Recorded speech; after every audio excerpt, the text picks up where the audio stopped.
नमस्कार, आप सभी का स्वागत है डीडी न्यूज़ पर और आप देख रहे हैं हमारा वीकली शो जिसमें हम बात करते हैं बाजार इस हफ्ते में शेयर बाजार से जुड़ी हुई। तो अगर शुक्रवार का ट्रेडिंग सेशन देखें तो सेंसेक्स 282 अंक की तेजी के साथ 64,363 के स्तर पर बंद हुआ। वहीं निफ्टी में भी 97 अंक की तेजी दिखाई दी और जो स्तर रहा वो था 19,230 का। सेंसेक्स के करीबन 30 शेयर्स में से 20 में तेजी और 10 में गिरावट देखने को मिली। तो अगर आपके मन में भी है कोई सवाल, आप जानना चाहते हैं शेयर मार्केट का हाल, कैसी है स्टॉक्स की चाल, कहाँ निवेश करना होगा बेहतर विकल्प, कौन सा सेक्टर देगा आपको बेहतर रिटर्न, इन तमाम सवालों के जवाब देने के लिए हमारे साथ जुड़ेंगे मार्केट विशेषज्ञ। अपने सवाल पूछने के लिए आप इन 2 नंबर्स पर कॉल कर सकते हैं। हम लगातार नंबर्स फ्लैश करें। नंबर्स हैं 011-233-87031 और दूसरा नंबर है 2309-7670। हमारे साथ विशिष्ट मेहमान यहाँ जुड़े हुए हैं। मेहुल कोठारी जी जुड़े हुए हैं, शेयर मार्केट एक्सपर्ट हैं। साथ ही साथ राकेश बंसल भी जुड़े हुए हैं जो कि स्टॉक एनालिस्ट हैं। हम इनसे चर्चा करके जानने की कोशिश करेंगे कि शेयर बाजार में किस तरह से लगातार जो हम एक ग्लोबल मार्केट्स में जो टेंशन चल रहा है, ग्लोबल मार्केट्स यानी मिडल ईस्ट का जो टेंशन है, उसकी वजह से काफ़ी वॉलेटाइल ट्रेंड हमने देखा। अगर हम शेयर बाजार की बात करें तो किस तरह से होने वाला है हफ्ता। दोनों मेहमान हमारे साथ जुड़े हुए हैं, मेहुल कोठारी जी, साथ ही राकेश बंसल जी, आपका बहुत बहुत स्वागत है। राकेश जी, काफ़ी समय बाद आपसे बात हो रही है शेयर मार्केट के शो पर। पहला सवाल आपसे यही कि लगातार हमने देखा कि एक वॉलेटाइल सेशन के बाद एक बाउंस बैक देखा गया शेयर बाजार में। आने वाले हफ्ते पर आपकी क्या राय रहेगी, खास तौर पर अगर मिडल ईस्ट की टेंशन को देखा जाए तो? तो ये है कि जो मिडिल ईस्ट को लेके जो टेंशन चल रही है, ग्लोबल वोलेटिलिटी जो हम बात कर रहे हैं, वो तो वर्स्ट इज ओवर। अब तो मार्केट दोबारा से ऊपर की तरफ जा रहा है। और सबसे इंपॉर्टेंट चीज क्या है आंचल, की जो भी मिडिल ईस्ट में हुआ, जो ग्लोबल वोलेटिलिटी हुई, वो यूएस मार्केट्स के अंदर देखने को मिली। अगर आप देखें तो भारतीय बाजार जो है ना, उस इंटेंसिटी से नहीं गिरे जिस इंटेंसिटी से डाउ जोन्स गिरा है। उदाहरण के तौर पर आप देखें तो यूएस के जो बेंचमार्क इंडेक्सेस थे, सब लोग 200 दिन की मूविंग एवरेज इसको देखते हैं, उसके नीचे आगे थे, बट भारतीय बाजार नीचे नहीं आए थे। भारतीय बाजारों में हल्की फुल्की करेक्शन थी और गोइंग वीक भी मुझे लगता है काफी ठीक रहेगा। और अच्छा, सबसे इंपॉर्टेंट चीज क्या है कि जो हमारे अभी इंडेक्स हैवी वेट्स है ना, अभी तो क्या है, गिरे नहीं हम। और जो रैली चल रही है वो चुनिंदा सेक्टर्स और स्टॉक स्पेसिफिक चल रही है। अगर आप देखें जो हमारे इंडेक्स हैवी वेट्स हैं, Reliance industries, HDFC bank, ITC, अगर ये चलना शुरू होंगे तो क्या होंगे, मुझे लग रहा है कि जो वर्स्ट है वो एफएमसीजी के लिए ओवर है। आईटीसी ने एक अच्छी आउट परफॉर्मेंस दी, इंडेक्स में भी उसकी अच्छी वेटेज है। और ब्रिटानिया की बात करें तो ब्रिटानिया के भी रिजल्ट काफी अच्छे रहे राकेश जी। बिल्कुल, ब्रिटानिया के भी रिजल्ट काफी अच्छे रहे, बट क्या है कि आंचल, ब्रिटानिया एक महंगा स्टॉक है और हमारा जो व्यूअर है और रिटेलर है वो ब्रिटानिया के शेयर नहीं खरीदता, वो आईटीसी के शेयर खरीदने में ज्यादा उत्सुक रहता है। और आईटीसी में जो करेक्शन देखने को मिली, जो ज्यादातर लोग जानते नहीं है, वहां पर एक मार्केट के अंदर एक न्यूज चल रहा था कि शायद जो सुटी है वो अपना स्टेक बेचेगा और पिछले सप्ताह अभी डिनायल आया है। तो मुझे लगता है कि वर्स्ट ओवर है। आईटीसी मुझे लगता है गोइंग वीक परफॉर्म करेगा मार्केट की रैली के अंदर। और एक बार रिलायंस और एचडीएफसी बैंक भी पार्टिसिपेट करेंगे तो इंडेक्स में भी एक ब्रॉड बेस्ड रैली शुरू होगी। तो जिनके पास होल्डिंग्स है, they should hold tight, set tight. और दूसरे लोगों को इन स्तरों पे निवेश के बारे में सोचना चाहिए। 1 साल का नजरिया बना के मार्केट में निवेश करने का एक अच्छा अपॉर्चुनिटी है। मेहुल जी, ये बात तो साफ समझ में आ रही है कि the investor has not missed the bus. लेकिन सवाल मेरा यहाँ पर ये है, क्योंकि त्योहारी सीज़न है आने वाले में, अगर हफ्तों की, महीनों की बात की जाए तो ऑटो सेक्टर को हमने आउट परफॉर्म करते देखा। अभी जो व्हीकल पैसेंजर नंबर्स आए वो भी आउट परफॉर्मिंग रहे हैं, खासतौर पर 2 व्हीलर सेगमेंट जो रहा है। उस लिहाज से आपका क्या टेक रहेगा इस पूरे सेक्टर पर? Good morning. ऑटो सेक्टर की बात करें तो देखिए, सेक्टर बहुत ही अच्छा है। इनफैक्ट हमें उसमें से 2 जो बड़े बड़े दिग्गज है, एक है टाटा मोटर्स और एक मारुति, दोनों ही पसंद है। पिछले साल भी टाटा मोटर्स की अगर हम बात करें तो हमने 400 साढ़े 400 के आसपास से कवर किया था इसको दिवाली के तौर पर। और यहाँ पर उसने अच्छा खासा मुंह दिखाया। तो हमें लगता है कि यहाँ से दिवाली टू दिवाली अगर बात करें तो टाटा मोटर्स एक ऐसा काउंटर है जो आउट परफॉर्म कर सकता है। यहाँ पे 750 800 या इनफैक्ट 900 तक की जगह है ऑन द अपसाइड। मारुति भी हमें बहुत पसंद है। मारुति में जो अच्छा खासा ब्रेकआउट आया था 10,000 के ऊपर का, तो यहाँ पर 11,000 11,500 तक के लेवल्स दिखाई देते हैं। तो auto sector on and all यहाँ पर अच्छा है। जो दोनों ही दिग्गज हैं, एमएनएम की मैं बात नहीं करूंगा, थोड़ा सा ओवरपावर्ड हो गया है, बट टाटा मोटर्स और मारुति हमें बहुत अच्छे लग रहे हैं। और साथ ही साथ ऑटो एंसिलरीज पर आपका क्या राय रहेगी राकेश जी, क्योंकि हम लगातार बात करते हैं मेन सेक्टर की, लेकिन सब सेक्टर्स ने भी आउट परफॉर्म किया है। नहीं बिल्कुल आंचल, अगर आप देखें तो ऑटो एंसिलरी तो ऑटो में एक आपको चल रहा है। ये तो फ्रंटलाइन ऑटो काउंटर्स हो गए, ऑटोमोबाइल मैन्युफैक्चरर्स हो गए, और हम सब जानते हैं कि जब भी सेक्टर में कोई रिवाइवल होता है तो जो दूसरे छोटे मझोले काउंटर्स होते हैं, जैसे ऑटो एंसिलरी हो गया, तो उनमें ज्यादा अपमूव देखने को मिलता है। और इस स्पेस में तो आंचल बिल्कुल नजर रखनी चाहिए। ये तो फ्रंटलाइन ऑटो स्टॉक्स की बात होगी, जैसे टाटा मोटर्स की भी नतीजे देखें तो बहुत बढ़िया आए थे, और जो ऑटो एंसिलरी स्टॉक्स हैं वो तो इन स्टॉक से ज्यादा अच्छी रिटर्न दे रहे हैं, तो वहां पर भी खरीदारी की राय है। साथ ही साथ क्योंकि एक सवाल लगातार निवेशक पूछता भी है, हम लगातार इस शो के जरिए कोशिश करते हैं कि उसके जवाब मिले, मल्टी बैगर्स की पहचान किस तरह से की जाए मेहुल जी, क्योंकि लगातार इंसान की कोशिश ये होती है कि वो अगर एक निवेश की रणनीति के साथ जा रहा है, तो जब भी हम मल्टी बैगर्स का नाम सुनते हैं तो निवेशक के मन में ये आकर्षण ज़रूर पैदा होता है। उस लिहाज से क्या व्यू पॉइंट रहना चाहिए, क्या आपकी रणनीति होनी चाहिए इस मल्टी बैगर्स को ट्रैक करने को लेकर? देखिए आंचल जी, पहले तो राकेश जी बहुत ही बड़े एक्सपर्ट है इस चीज में, बिकॉज फंडामेंटल ज्यादा वो भी जानते हैं, मैं सिर्फ टेक्निकल्स कवर करता हूँ। लेकिन मैं टेक्निकल्स के नजरिए से आपको कहूंगा कि मल्टी बैगर, देखिए हम भी काफी सारे स्टॉक्स ऐसे निकालते हैं जो अल्टीमेटली मल्टी बैगर बन जाते हैं। जैसे कि हमने मजगांव निकाला था एक बार दिवाली पिक में, आरवीएनएल निकाला था। तो टेक्निकली देखिए, टेक्निकली स्ट्रक्चर वाइज अगर आपको जब लगता है कि हाँ बहुत ही बड़ा ब्रेकआउट आया या फंडामेंटली काउंटर अच्छा है, चलिए बिल्कुल फंडामेंटली अगर काउंटर अच्छा है तो उसमें निवेश, फंडामेंटल्स बहुत ज़रूरी है। हमारे साथ एक कॉलर जुड़ गए हैं, स्वतंत्र द्विवेदी जुड़े हुए हैं मिर्ज़ापुर से। स्वतंत्र जी पूछिए अपना सवाल शेयर मार्केट से जुड़ा हुआ।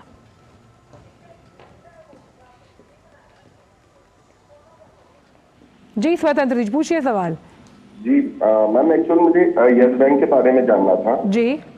तो अभी तक उसमें कोई मूवमेंट नहीं आया है, इतने सालों से मैं उस पर स्टॉक रखा हूँ अपने पास, उसी के संदर्भ में जानना था। राकेश जी आप बेहतर जवाब दे पाएंगे कि यस बैंक का काउंटर इन्होंने लिया हुआ है, कोई मोमेंटम नहीं देख पा रहे हैं, और ये कई बार होता है कि स्टॉक अगर जरा सा भी मूव अप डाउन साइड नहीं करता तो निवेशक के मन में होता है कि भैया मेरा ये सही निवेश का नजरिया था या नहीं।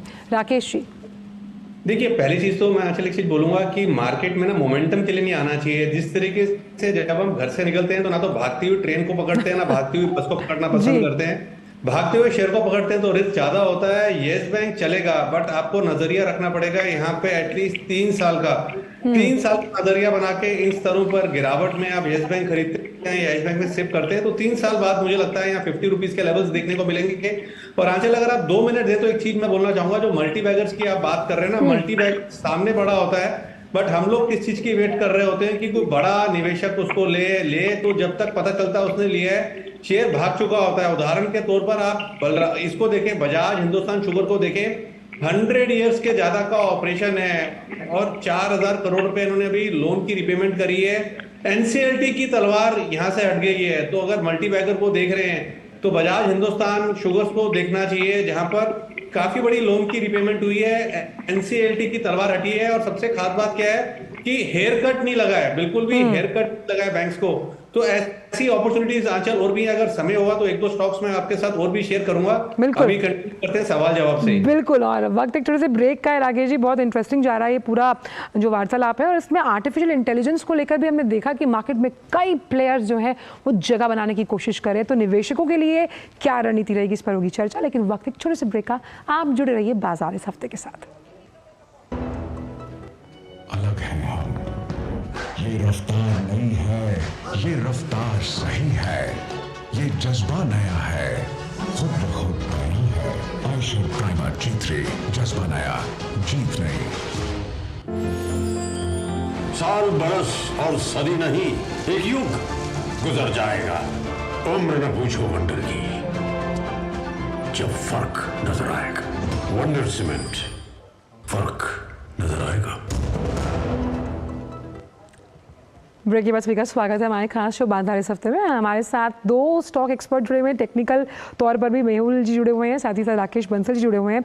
मेहुल जी, सवाल मेरा ये है कि हमने कैंडल स्टिक पैटर्न बनता हुआ देखा था मार्केट में, टेक्निकली अगर चार्ट्स की बात की जाए उस लिहाज से आप इस सिनेरियो को, जब इस तरह का पैटर्न आपके ग्राफिकल चार्ट्स पे बनता है, तो किस तरह से निवेशक को समझना चाहिए और उस समझ के साथ सेक्टर्स को एनालाइज करके वहाँ निवेश करना चाहिए?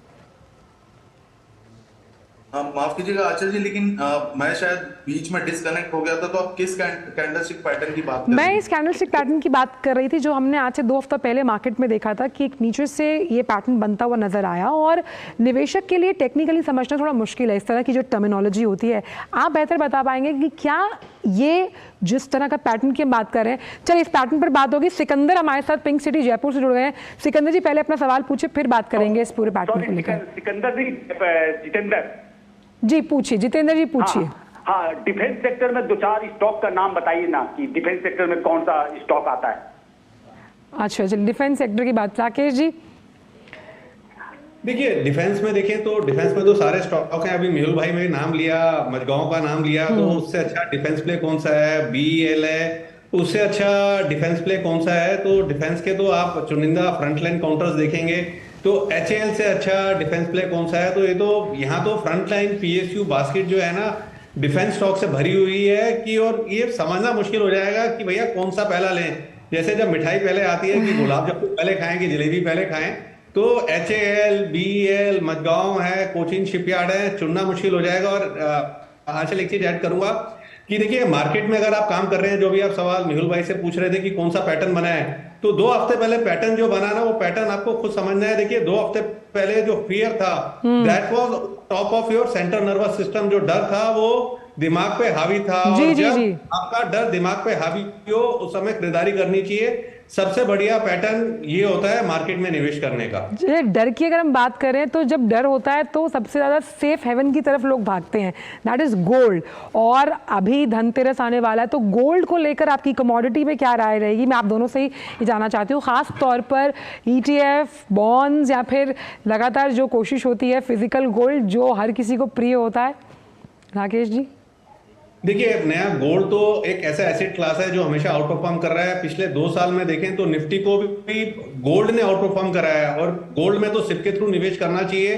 आप देखें तो पहले 1 किलो गोल्ड के दाम पे मारुति आती थी, फिर 1 किलो गोल्ड के दाम पे एस्टीम आती थी, फिर 1 किलो गोल्ड के दाम पे BMW X1 आती थी। तो 2035 का नजरिया बनाए, गोल्ड को इकट्ठा करें अपनी क्षमता अनुसार, और देखें कि 2033 में या 2035 में 1 किलो गोल्ड में क्या आ रहा है, कहीं प्लेन तो नहीं आ रहा है। तो गोल्ड तो एक सेफ हेवन है, खरीदारी करनी चाहिए, सिप के थ्रू खरीदें। और सबसे बढ़िया है गोल्ड बॉन्ड जो है, क्योंकि उसमें आप इंटरेस्ट भी मिलता है, 1.5 से 2% का एडिड एज मिलता है। तो गोल्ड बॉन्ड्स में निवेश की राय है मेरी।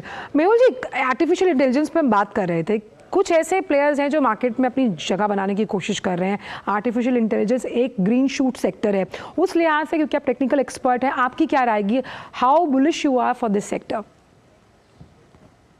देखिए आचार्य जी, बहुत सारे स्टॉक्स हैं जो एआई सेक्टर की बात करें तो बहुत ही ज्यादा पहले तो आउट परफॉर्म कर रहे थे, बाद में थोड़े से ठंडे हो गए। उसमें से एक स्टॉक की मैं बात करूं तो हमें बहुत पसंद है, टाटा एलेक्सी करके जो स्टॉक है। बीच में अगर हम पिछले 2-3 साल पहले की बात करें तो बहुत ही बड़ा रन अप आया था, उसके बाद ये फिर से कंसोलिडेशन में चला गया। बट यहाँ पर टाटा एलेक्सी का पैटर्न हमें बहुत पसंद है, हमने बीच में काफी बार पिछले हफ्ते रेकमेंड भी किया है लोगों को। तो यहाँ पर बहुत ही अच्छा सेटअप बन रहा है, 7700 7800 निकलता है, तो यहाँ पे 8500 तक के अपसाइड लक्ष्य देखे जा सकते। तो एक टाटा एलेक्सी पे ध्यान देना चाहिए। दूसरा एक पर्सिस्टेंट सिस्टम है, उस पर भी हम काफी बुलिश है। यहाँ पर थोड़ा सा डिप मिले क्योंकि थोड़ा ओवरबॉट हो गया, अगर यहाँ पर डाउन साइड मिलती है तो निवेश किया जा सकता है 6 से 9 महीने के अवधि के लिए। चलिए, हमारे साथ एक और कॉलर जुड़े हुए हैं, प्रेम जुड़े हुए हैं जबलपुर से। प्रेम जी पूछिए सवाल। प्रेम जी सवाल पूछिए अपना। हाँ, मेरा टीसीएस कितना नीचे आएगा कितना ऊपर जाएगा?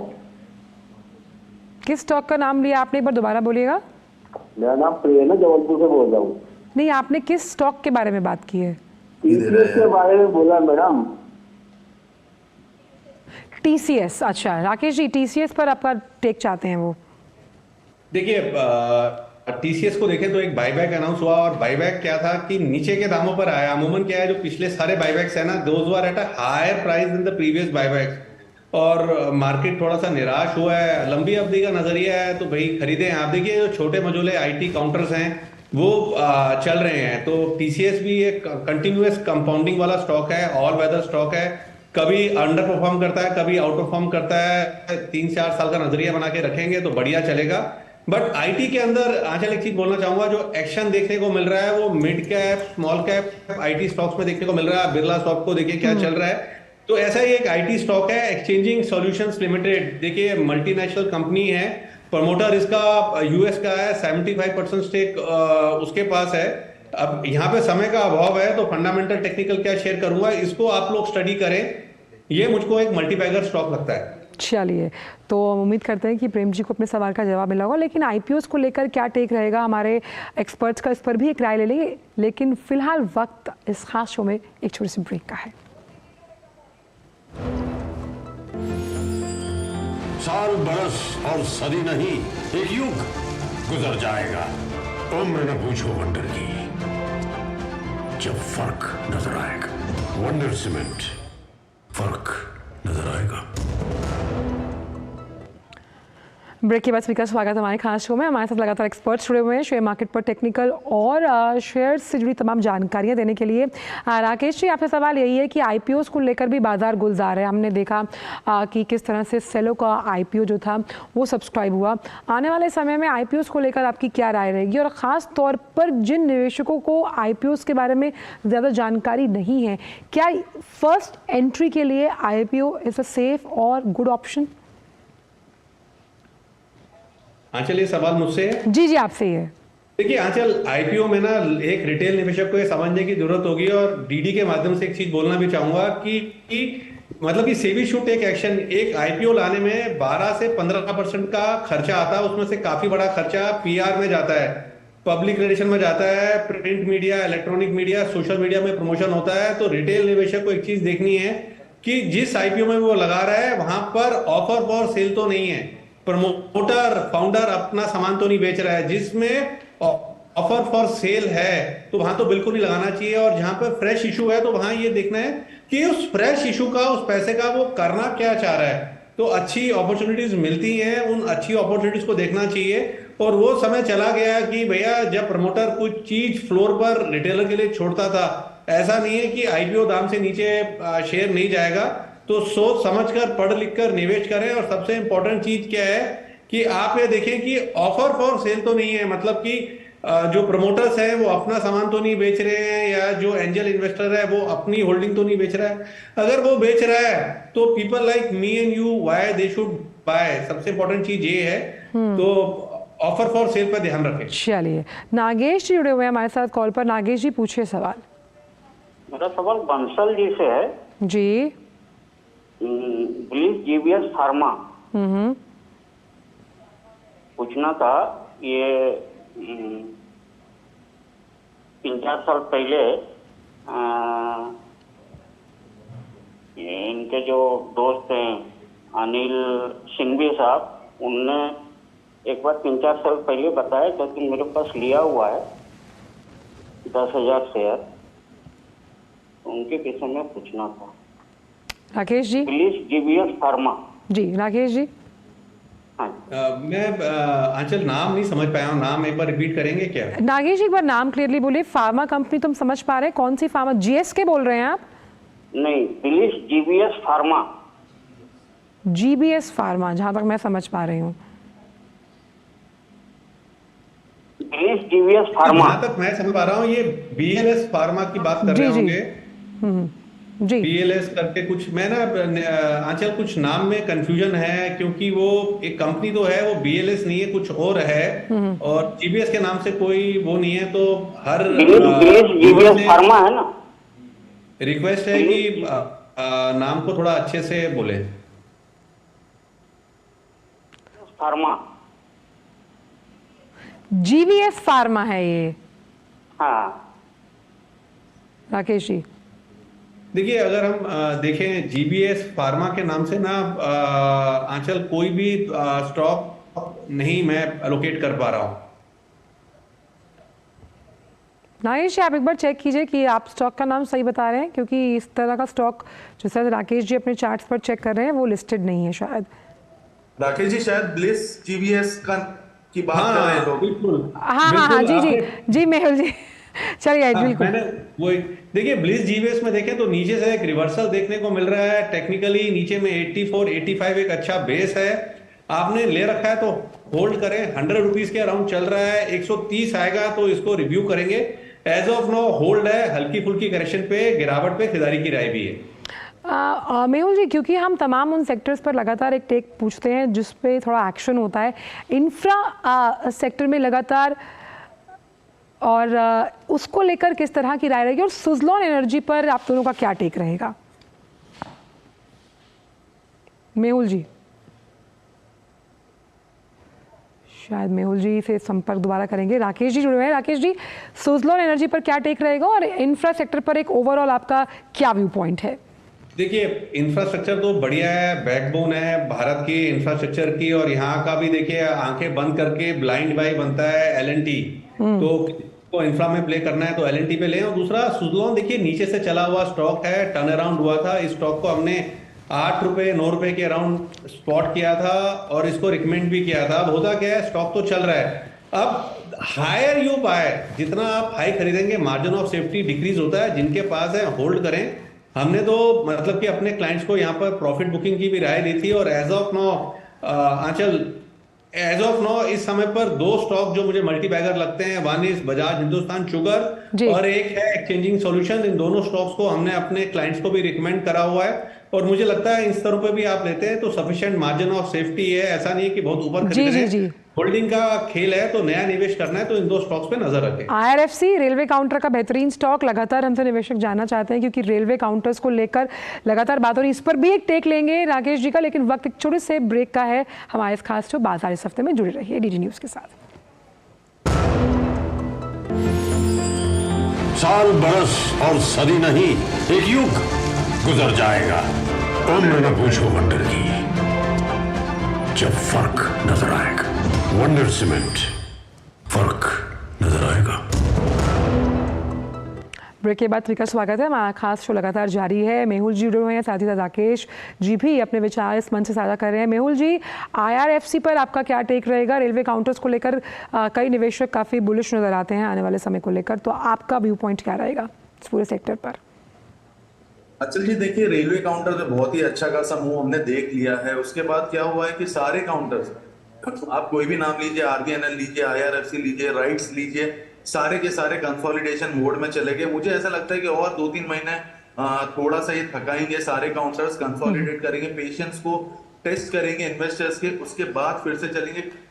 फंडामेंटली बहुत अच्छे, टेक्निकली भी बहुत अच्छे, यहाँ से अच्छा रिटर्न्स दे सकते हैं। लेकिन 1-2 महीना मुझे ऐसा लगता है कि थोड़े से ठंडे हो जाएंगे। इंफ्रा स्टॉक्स ज्यादा चलेंगे, बैंकिंग स्टॉक्स में ज्यादा परफॉर्मेंस देखने को मिलेगा। ये काउंटर थोड़े से साइडवेज हो जाएंगे क्योंकि बहुत ही ज्यादा बड़ी रैली आ चुकी है इनमें।